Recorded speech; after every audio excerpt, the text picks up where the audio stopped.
Me llamo María Elena Calderón Torres. Tengo 34 años, vivo en Madrid, en un piso pequeño cerca del Retiro, y trabajo como editora freelance desde casa, esa vida que parece controlada por fuera pero que por dentro siempre tiene algo a punto de desbordarse. Soy madre de una niña de 8 años, separada desde hace 3 años, intentando equilibrar el trabajo con las cenas, las tareas, las llamadas al colegio y las noches en vela cuando la casa se pone extrañamente grande y silenciosa. En los últimos meses, mi corazón ha ido acumulando una mezcla de cansancio, culpa y una curiosidad dolorosa sobre un pasado que creí cerrado, la familia a la que ya no pertenezco del todo, la sombra de decisiones que nos separaron y un abuelo que, a sus 80 años, decidió que necesitábamos vernos las caras de nuevo. Antes de continuar, si te gustan las historias reales que van directo a lo que duele, por favor considera suscribirte. Contarlo no es fácil, pero quizá a alguien le haga falta escucharlo.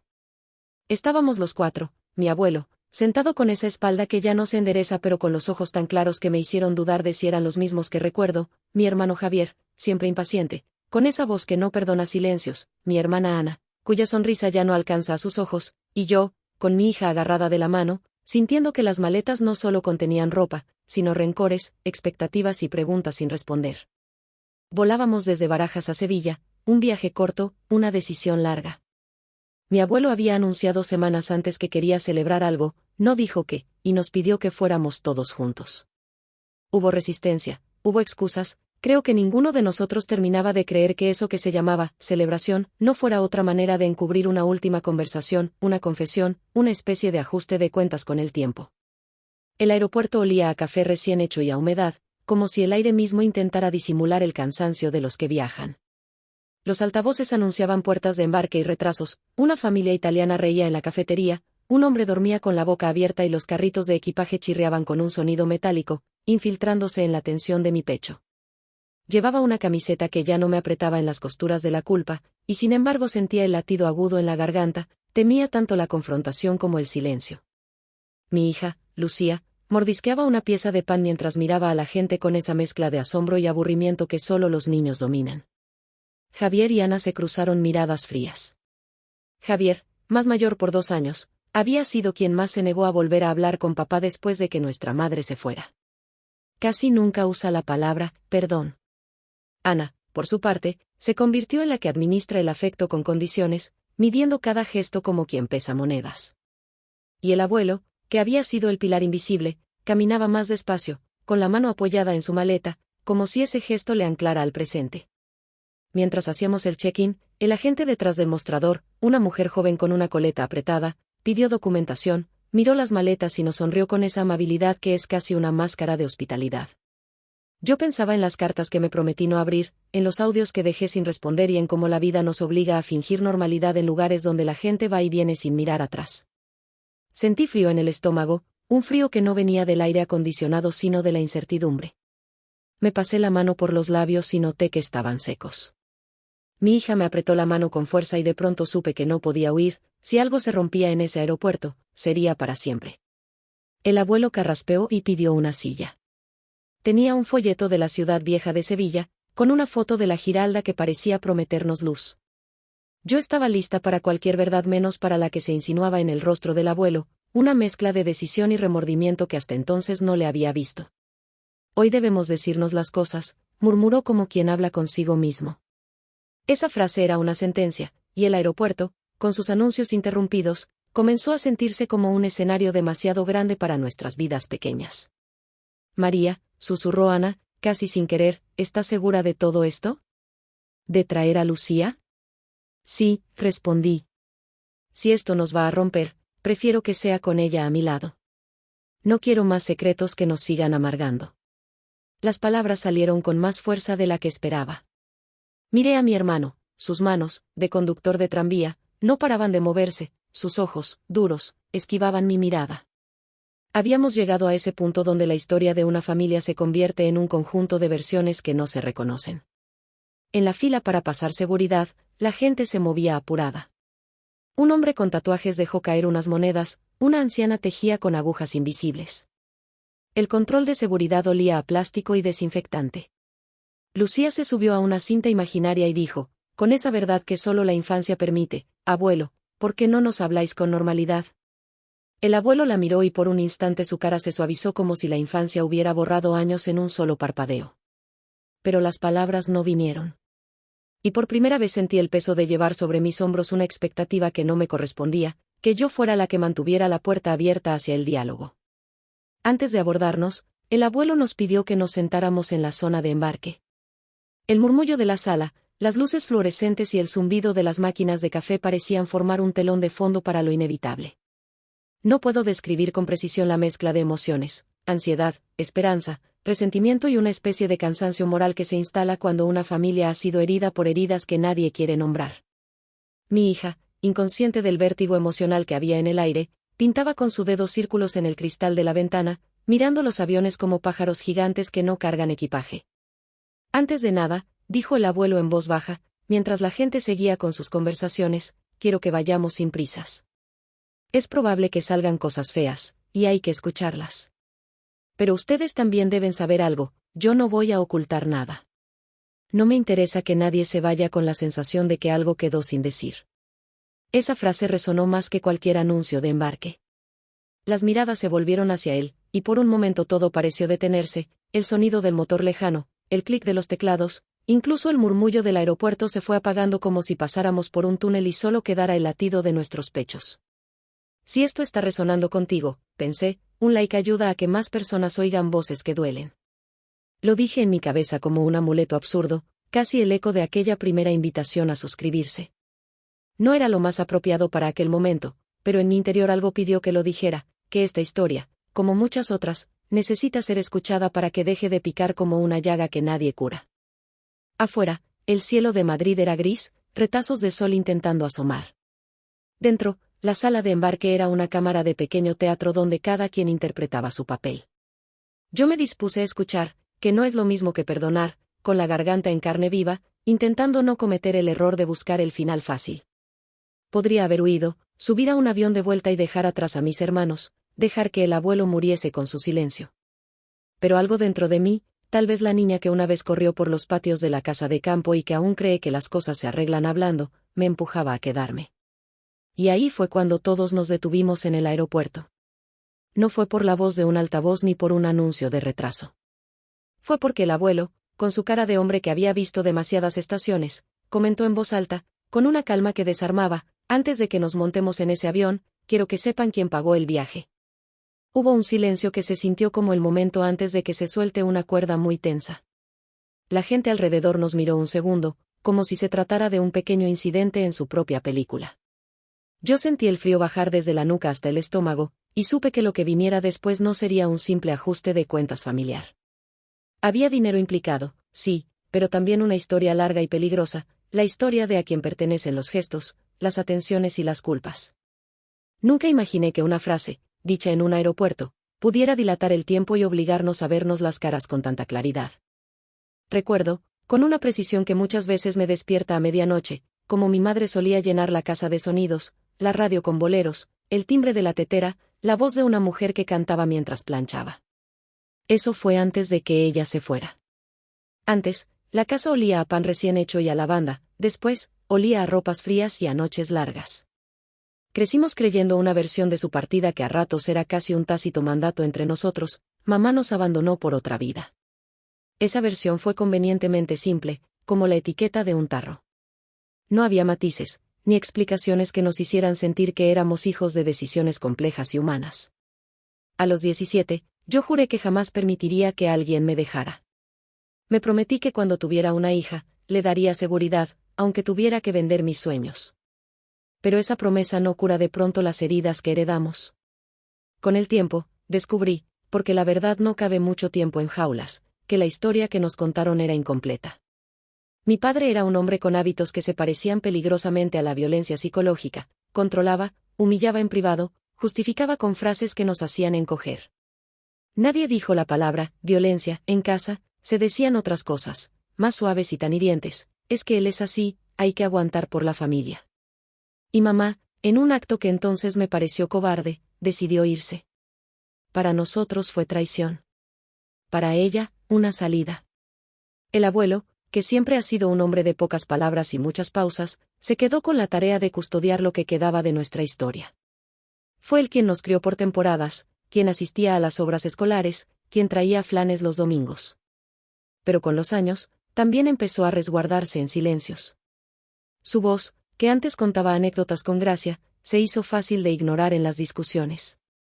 Y así transcurrió una especie de apagón afectivo, ninguno hablaba del pasado por miedo a abrir heridas que nadie sabía curar. Al llegar a la sala de espera del aeropuerto, mientras esperábamos abordar, empecé a escuchar los hilos sueltos del pasado. Ana le preguntó al abuelo, con ese tono que siempre ha usado para poner en evidencia a los demás, ¿y qué esperas que pase, abuelo? ¿Que nos demos todos un abrazo y desaparezca lo que pasó?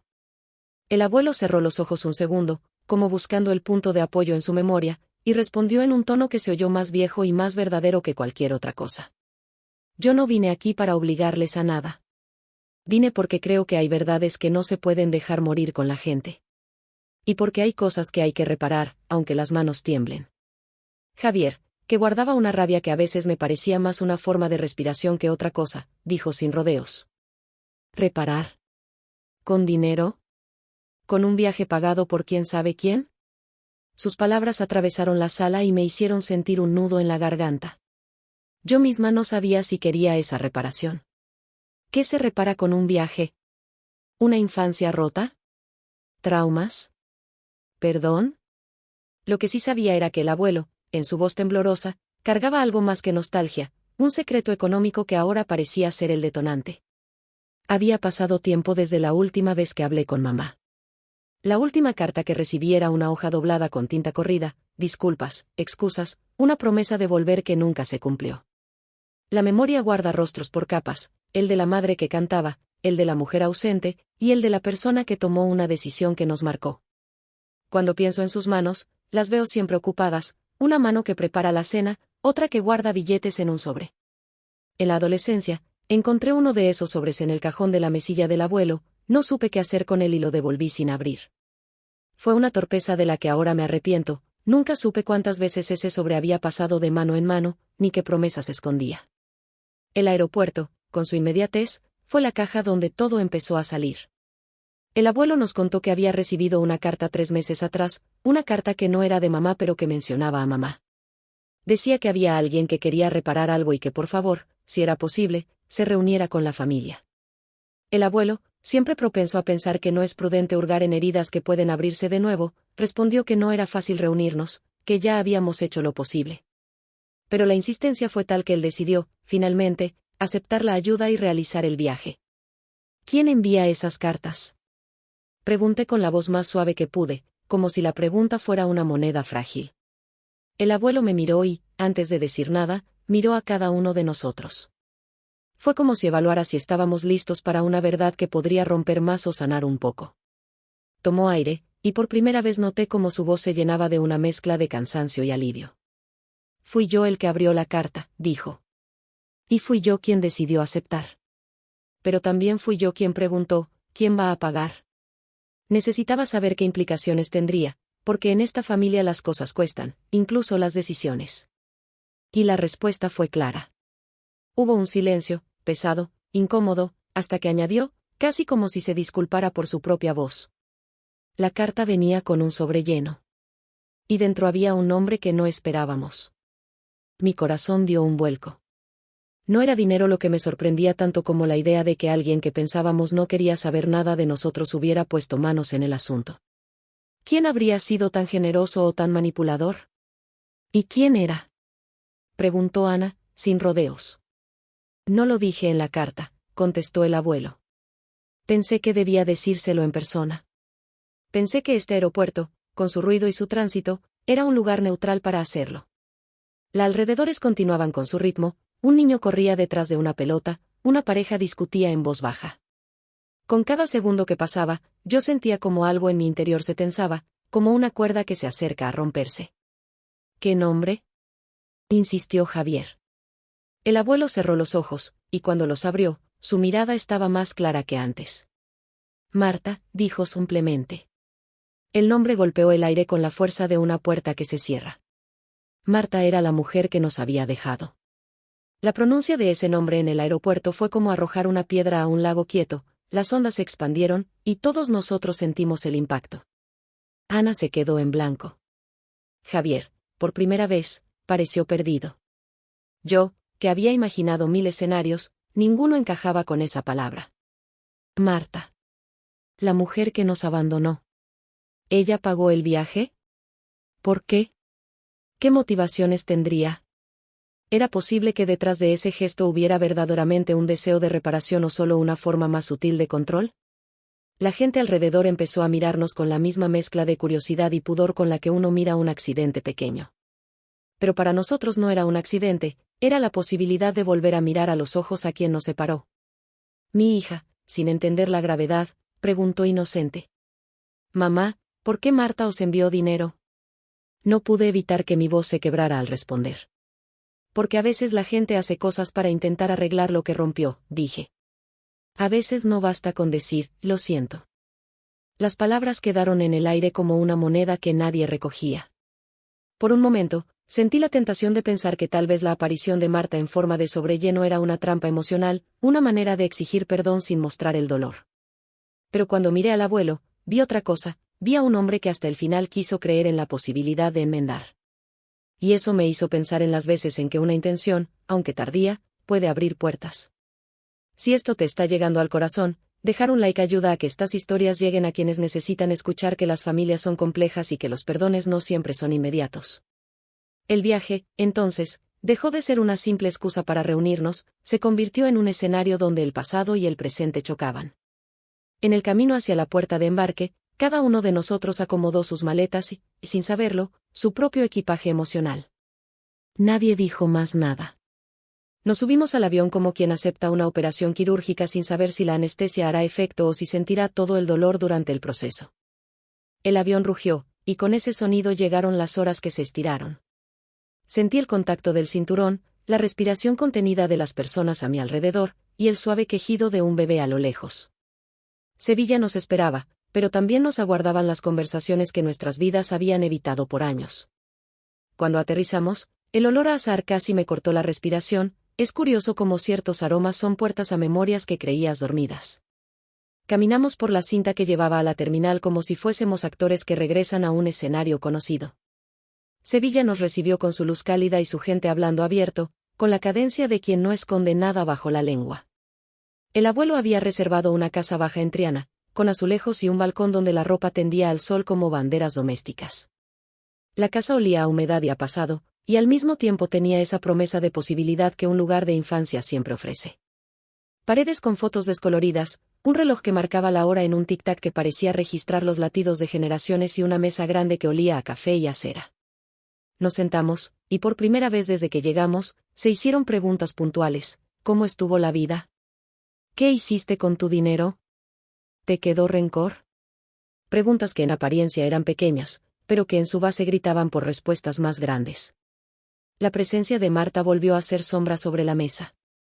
Mi hermano, incapaz de cruzar la línea, se mantuvo en su trinchera de reproches. Ana se recostó en la silla como un gesto defensivo, y yo intenté mantenerme en una especie de neutralidad que, con frecuencia, es simplemente una forma de posponer las heridas. El abuelo nos miró, y entre sorbo y sorbo de café, dijo que ella había pedido hablar con cada uno de nosotros por separado. La noticia cayó como jarro de agua fría. Nadie esperaba que Marta quisiera vernos, muchos menos que lo hiciera en persona. ¿Y aceptaste? Preguntó Javier, con voz cortante. Sí, contestó el abuelo. Pero no fue algo que se hiciera a la ligera. Ella quería vernos, por separado. Quería que entendiéramos, que solo hablara si nos escuchábamos. La idea de que Marta nos pediría que escucháramos sin interrumpir me pareció un reto imposible. Desde niños aprendimos que escucharle a alguien que te ha herido es un acto casi de renuncia, ceder el poder de acusar. No obstante, el abuelo insistió en que, si íbamos a sentarnos a la mesa con ella, debíamos hacerlo con la intención de escuchar. No porque la vayan a justificar, dijo, sino porque alguien tiene que poner palabras y, si no las pone, se quedarán para siempre colgando. La primera entrevista fue con mi hermano. Salió de la habitación con ojos húmedos, la mandíbula apretada. No habló mucho, pero su silencio fue elocuente. Había sido una conversación más dura de lo que cualquiera de nosotros previmos. Ana, por su parte, volvió con una expresión de incredulidad, algo parecido a una mezcla de alivio y rabia. Yo fui la última en encontrarme con ella. Marta estaba allí, más pequeña de lo que mi memoria la hacía y con las manos temblorosas. Tenía arrugas que parecían mapas de decisiones, y una mirada que, aunque cansada, no parecía buscar ser juzgada sino entendida. María, dijo, y pronunció mi nombre como si fuera una puerta que intentaba entrar. Gracias por venir. No supe si debía contestar. Había tantas cosas amontonadas detrás de mi garganta, acusaciones, preguntas, un deseo infantil de decir, ¿por qué nos dejaste? En su lugar, opté por la honestidad más cruda, le dije que sentía rencor, envidia y dolor. Le dije que su ausencia nos había marcado, que a veces la vida la recordaba con rabia y a veces con una pregunta sin respuesta. Marta escuchó. No interrumpió. Cuando habló, lo hizo con voz que parecía sacada de una conversación que llevaba preparada años, no para justificarse, sino para explicar. Yo no les pedí que me comprendieran, dijo. Lo único que pedí fue que me oyeran. No vine a borrar el dolor, ni a fingir que todo fue correcto. Vine a decir la verdad que a veces pesa más que la ausencia. Yo me fui porque creí que era la única manera de salvarlos a ustedes. No diré que perdí la capacidad de respirar en ese momento, pero sí que algo en mi pecho se aflojó lo suficiente como para permitir que una fisura se abriera.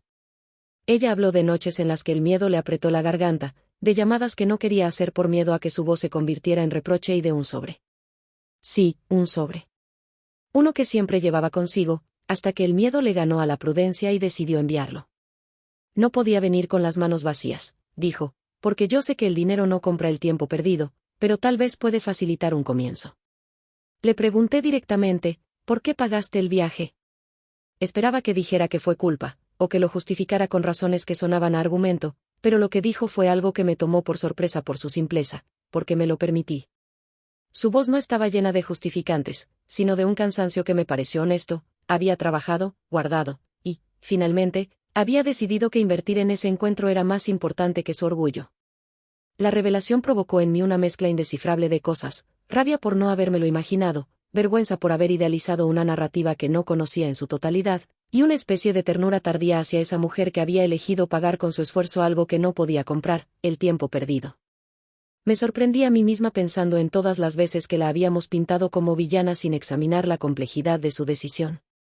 Cuando salí de aquella habitación, el sol de Sevilla me pareció más brillante, pero no en el sentido de resolverlo todo.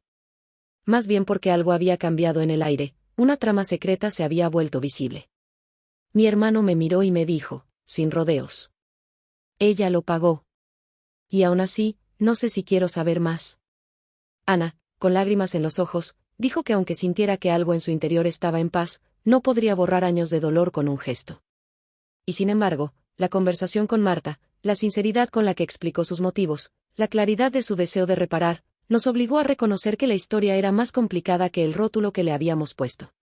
Durante la cena, con la noche sevillana desplegándose fuera del balcón, hablamos por primera vez sin tantas armas. No fue una conversación perfecta ni un acto de reconciliación total. Fue, más bien, una costura lenta, con puntos que a veces se habían de tirar para volver a coser. Hablamos de ausencias, de dinero, de cartas y de aquella sensación infantil de haber sido abandonados por un mapa de decisiones.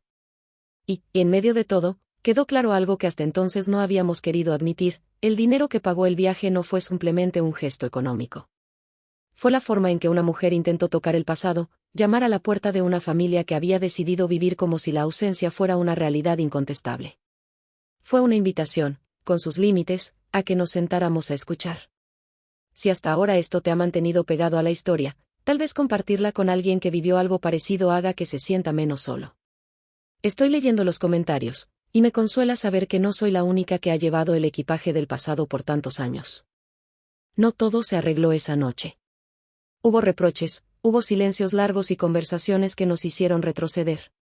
Pero algo cambió. Por primera vez, la familia se sentó a hablar con la posibilidad de que las intenciones pueden ser imperfectas pero reales. Marta no pidió perdón con una sola fórmula, pidió la oportunidad de hablar sin filtros, y eso, en la práctica, fue un acto de audacia emocional. Los días siguientes en Sevilla fueron una mezcla de avances y retrocesos. Caminábamos por las calles empedradas como si pisáramos recuerdos, cada esquina parecía tener una historia que nuestra casa compartía con la ciudad. A través de conversaciones que se extendían en horas y en tazas de café, emergieron detalles que habían permanecido en penumbra durante años: cartas guardadas, llamadas no respondidas, un banco de ahorros donde se ocultaban pequeñas sumas, y decisiones que se habían tomado bajo el peso del miedo. Marta empezó a abrir puertas que nadie nos había permitido abrir porque el miedo a exponernos era demasiado grande. Ella nos habló de su vida después de marcharse: trabajos mal pagados, noches en hostales, la soledad que le enseñó a ahorrar cada moneda, y también de la culpa que la empujó a buscar reparaciones por medios que no requirieran su presencia. Una tarde, después de una discusión que derivó en lágrimas, el abuelo tomó una carpeta amarilla y la dejó en la mesa. Dentro había recibos, extractos bancarios y la carta que él mismo había recibido con el sobre. Ver esos papeles fue como mirar el esqueleto de una historia: era tangible, frío, pero verdadero. Había firmas de transferencias, fechas y cantidades. Y, lo que más nos dejó sin aliento, una nota escrita a mano por Marta: lo siento por tanto tiempo. Esto no borra, pero abre un camino. ¿Por qué tantas vueltas?, preguntó Javier, sosteniendo un recibo con manos que parecían de cristal. ¿Por qué no vino a vernos antes? Marta respondió con una voz que tenía menos defensas que la de una mujer cansada. No es que no quisiera. Es que me dio miedo que mi presencia fuera más daño que ayuda. Aún así, acepto que lo que hice no borra nada. Extraño sus risas, extraño haber sido partícipe de sus vidas. Pagué el viaje porque pensé que la distancia se había tornado en un abismo, y necesitaba tender un puente. Las palabras resonaron con fuerza. Esa metáfora del puente fue algo que ninguno de nosotros había pensado, quizás porque imaginar puentes implica la posibilidad de cruzarlos, y cruzar algo siempre es peligroso. Hubo momentos de ternura, es cierto, pequeños actos de humanidad. Marta enseñó a Lucía a dibujar flores, me llevó al mercado y me habló de recetas que solía cocinar cuando yo era pequeña. En la esquina, Javier, que hasta entonces mantenía su coraza, la vio colocar azúcar en un café y pareció experimentar una confusión que no supimos interpretar. Pero también hubo desencuentros. Ver los números en la carpeta amarilla nos confrontó con hechos concretos: el esfuerzo de alguien que vivió lejos pero que decidió invertir en un encuentro. A veces, la evidencia material desnuda sentimientos que antes podían pasar por inocuos. El dinero, por sí solo, no valida la intención, pero en nuestro caso fue la llave que abrió una conversación que nos obligó a enfrentar todo lo demás. Y esas conversaciones, a menudo, eran violentas. Recordamos insultos, ofensas, episodios en los que papá perdió la paciencia y nos encerramos en silencio para evitar que la olla estallara. Una noche, después de cenar, Javier me pidió que habláramos a solas. Caminamos por el río Guadalquivir, y la brisa nos golpeó como un frío que despierta el pensamiento.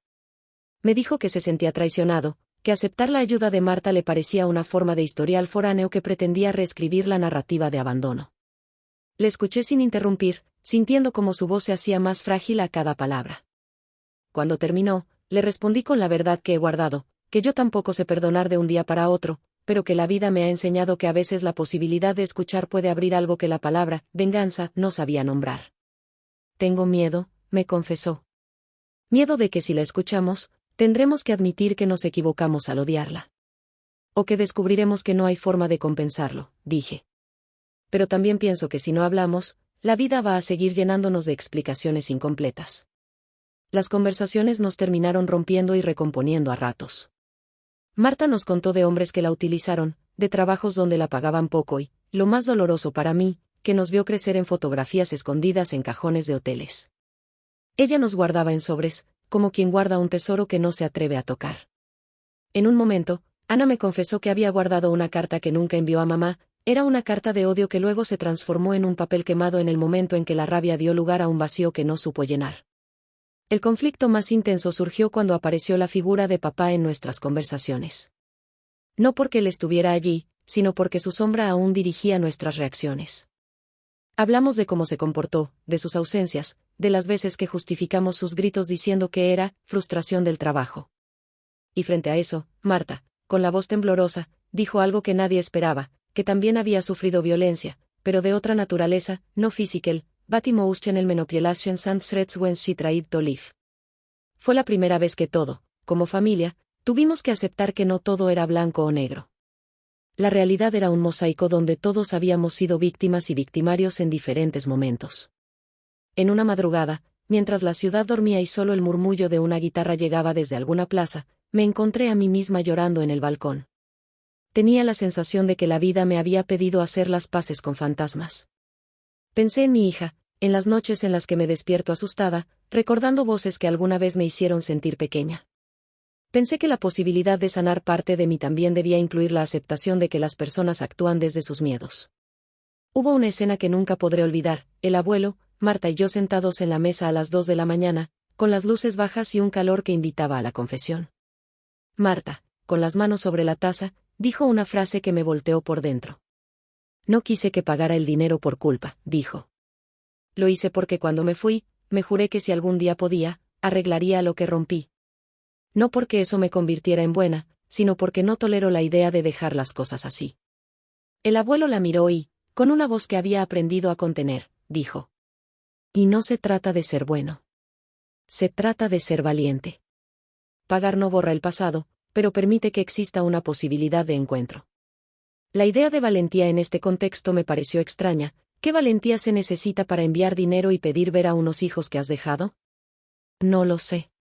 Pero hubo un momento en que entendí que la valentía no siempre viene con luces ni aplausos, a veces viene en sobres y en billetes, en la decisión de interrumpir una vida cómoda para enfrentar el juicio ajeno. Y eso, por doloroso que fuera, era algo con lo que debía lidiar. Si esta historia te está moviendo, considera dejar un comentario contándome si alguna vez has tenido que sentarte frente a alguien que te hirió. Estoy leyendo todo y tu experiencia puede ayudar a otros. La tensión familiar no se resolvió en Sevilla. No hubo una escena final con abrazos y música. Hubo, en cambio, un proceso lento de pequeñas concesiones, una llamada que antes no se atendía, una visita breve, una promesa de intentar reconstruir algo por pasos. Marta volvió en tren al final de la semana con una sensación de haber hecho lo que pudo. Nos pagó el viaje, sí, pero también pagó con la exposición de su vida, con la voluntad de enfrentar nuestros reproches. Nosotros, por nuestra parte, pagamos con el tiempo que nos tomó aprender a escuchar sin quejar. El regreso a Madrid fue más silencioso que la ida. En el avión, miré por la ventana y vi cómo la luz del atardecer dibujaba sombras en la ciudad. Cada calle, cada edificio parecía estar más cerca de lo que recordaba. Mi hija dormía apoyada en mí, con la mano fría en mi pecho, inconsciente de toda la complejidad que había alrededor.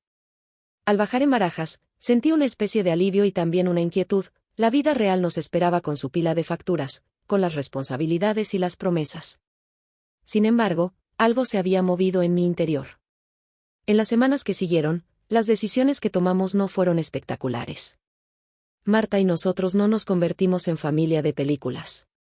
Pero empezamos a llamarnos por teléfono con cierta regularidad. A veces, las llamadas eran tensas, otras veces, breves risas se colaban como sorpresas. El abuelo pareció aligerar su respiración, quizá porque había podido poner en palabras aquello que durante años lo había martillado por dentro. Ana, quien se resguardaba en la distancia, aceptó una invitación a cenar una vez al mes. Javier, que había prometido resistir, empezó a enviar mensajes cortos, casi como si hubiera descubierto que la memoria puede ser menos rígida que el rencor. Aprendí, por mi parte, que perdonar no es un acto único ni una dádiva concedida. Perdonar es una práctica diaria que fluctuará entre la comprensión y la indignación. Descubrí que también puedo sostener la ira y al mismo tiempo permitirme la ternura, que no son incompatibles. Hubo días en los que me descubrí pensando en las cosas pequeñas que Marta me enseñó, una receta, una anécdota, una canción. Y no porque eso borrara lo que perdimos, sino porque me permitió ampliar la idea de qué significa ser humano. En una de esas llamadas, Marta me confesó algo que me dejó helada. No pensé que algún día diría esto, dijo con voz quebrada. Pagué el viaje porque pensé que era la forma más honesta de presentarme. No quería entrar pidiendo nada, quería ofrecer un gesto que fuera tangible y que dijera: estoy aquí, aunque tarde. Su frase me golpeó de una manera extraña.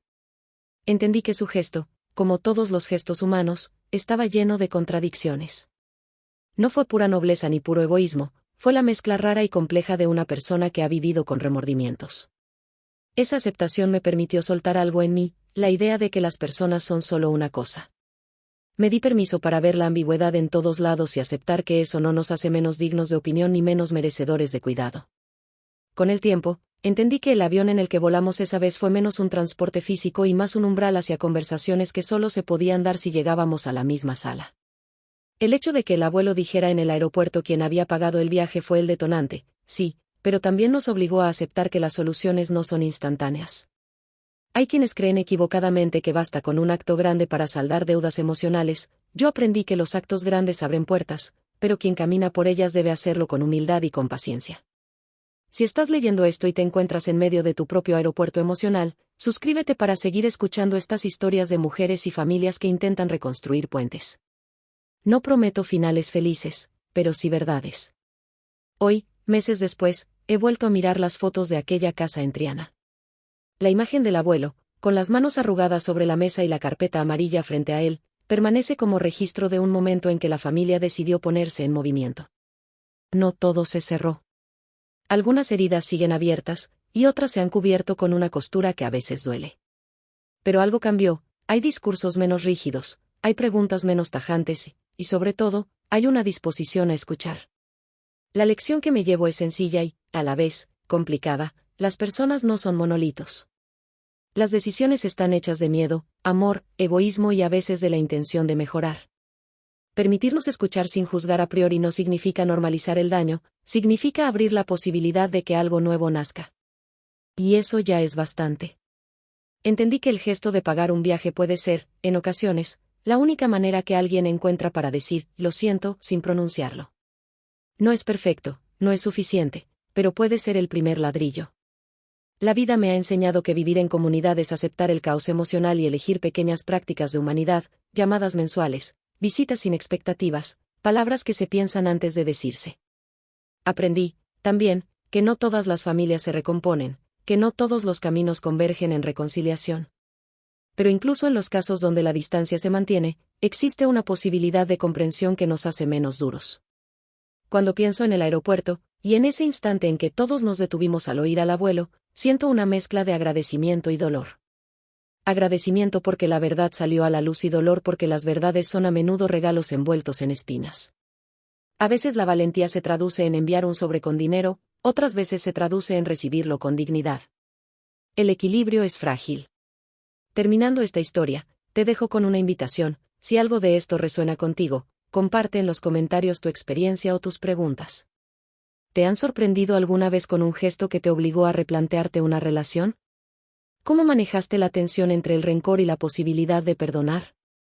Estoy leyendo todo, porque estas historias no terminan en mí, siguen en ustedes, en sus hogares, en sus conversaciones nocturnas.